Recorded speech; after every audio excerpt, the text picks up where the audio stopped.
Augustus Invictus, U.S. Senate candidate from Florida. A rich man drives his luxury car up to the poor farmer, and he says, "I'm here from the bank.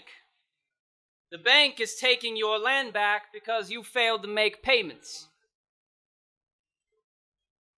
The farmer says, "I've got nothing left but this land, and it's hard enough to grow anything on it just for me and my family. So get the hell out of here, or I'll shoot you." And the rich man says, "It's not him who's taking his land, it's the bank. And he was sent here by some guy sitting at the desk in the city." "Then I'll shoot him," said the farmer. "Well, you can't shoot him," said the rich man. "He's just a guy doing his job, just like me." So the farmer, frustrated, throws up his hands and says, "Then who do we shoot?" And we have the same problem, brothers and sisters. We are farmers tilling barren ground so that we have just enough, if we're lucky. And the federal government is the rich man in the luxury car driving up to our farm and telling us, "We are taking back your right to free speech. We are taking back your right to freedom of association. We are taking back your right to the freedom to bear arms. We're taking back your right against warrantless searches. And we're taking back your right to due process of law. And God forbid that you fail to make your payments to the IRS, because we will take everything from you." Yes, we have the same problem as that poor farmer, brothers and sisters. The rich man says, "It's not us, the federal agents, who are taking these rights from you. It's the folks in Washington. It's the president and vice president, the senators and the representatives, the Supreme Court justices. They sent us here to take these things from you." And if we, like the poor farmer, said, "All right, well, we'll go and shoot them," then the federal agents would say, "Well, you can't shoot them. They're just guys doing their jobs, just like us." Then who do we shoot? Our enemies are those who are directing the policies of the federal government. And our enemies are faceless. And that's exactly how they want it. They know exactly who we are. They have us on the watch lists. They have our home addresses, our photographs, informations on our families, on our jobs, on our shopping habits. But no one knows who they are. So I will name our enemies. The mainstream media, CNN, MSNBC, Fox News, and all the rest. Those who sell lies about us to a gullible public. The financial machine, the Federal Reserve, the banks, the IRS. Those who would destroy our nation's wealth so that they can get richer. The propagandists, the communists, the Marxists, and the think tanks. The professors, those who would poison the minds of our fellow Americans so that they will believe in nothing anymore. The federal government itself, the White House, Congress, the Supreme Court, those who are turning America into an internationalist communist country by force.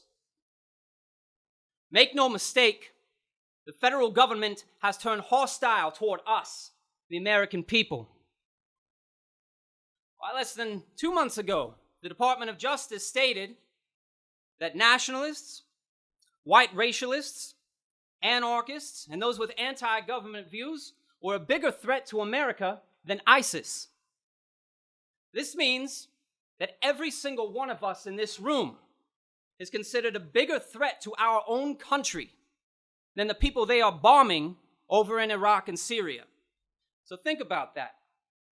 If the federal government has no qualms whatsoever with bombing schools and hospitals over there where ISIS is, then why would you think that they will show your children and your women quarter when they come after us? And that is why I say, and I say it again, prepare for war. Make no mistake, the federal government has turned hostile toward us, the American people. 100 years ago, Woodrow Wilson sold this country to the internationalist bankers.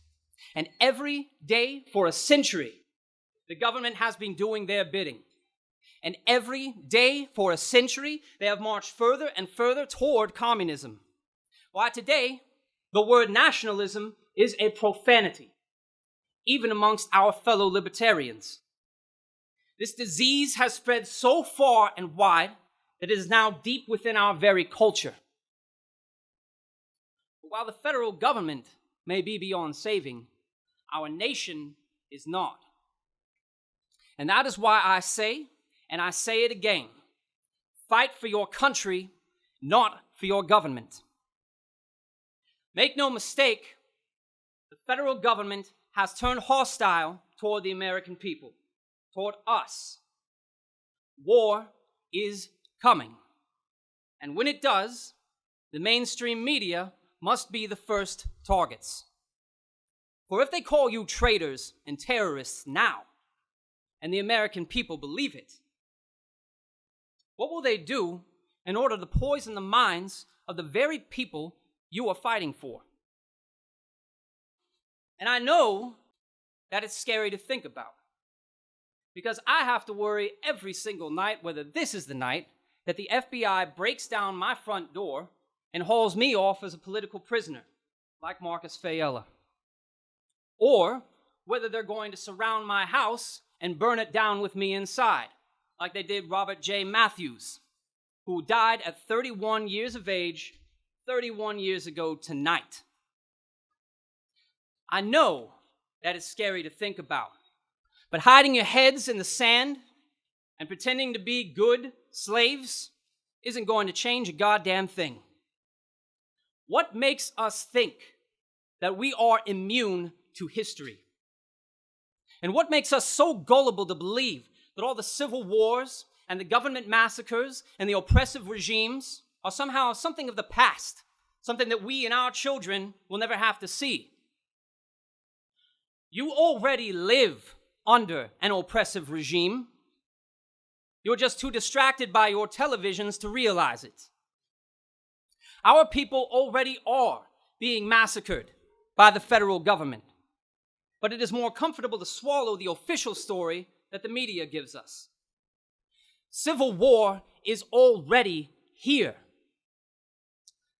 We just haven't woken up to the fact that the military helicopters, the armored personnel carriers, the cops dressed in tactical gear with assault rifles are not on our streets to protect us from the Chinese and the Russians, or from ISIS and Al-Qaeda. They are here to protect the government from us. Now let me open your eyes to just one more thing. It is our fault that our country is the way it is today. It is your fault, and it is my fault. We allowed this to happen when we turned a blind eye and looked the other way when the government began its war on terror. We allowed this to happen when we said we were too smart to vote, because the choice is always bullshit, and all the candidates are the same. We allowed this to happen when we were too proud to get involved in politics, because politics is dirty, and it's violent, and we don't want anything to do with those scumbags. We allowed this to happen when we said, the Democrats did it, or the Republicans screwed this up, because we were pushing the responsibility off of ourselves and onto someone we could not hold accountable. Yes, the Democrats have taken away our freedoms, and yes, so have the Republicans. And yes, the media has brainwashed the American people. And yes, the bankers and the government officials, they're all blood-sucking parasites. But we would not have lost our freedoms if we had risen up to fight for them. We would not be brainwashed if we would simply stop swallowing it. And we would not be on the verge of national collapse if we had not allowed the banks and the governments to eat us out of house and home. So when that rich man drives his luxury car up to your farm and tells you, I'm here to take your land, you need to recruit him and show him the error of his ways and tell him to fight for the American people and against the federal government. And if he still decides to keep his job and do the bidding of the bank, then you know who to shoot. My name is Augustus Invictus, and I'm a candidate for United States Senate. I want to thank you all for your support, and I look very much forward to fighting with you by your side in the coming year. Thank you.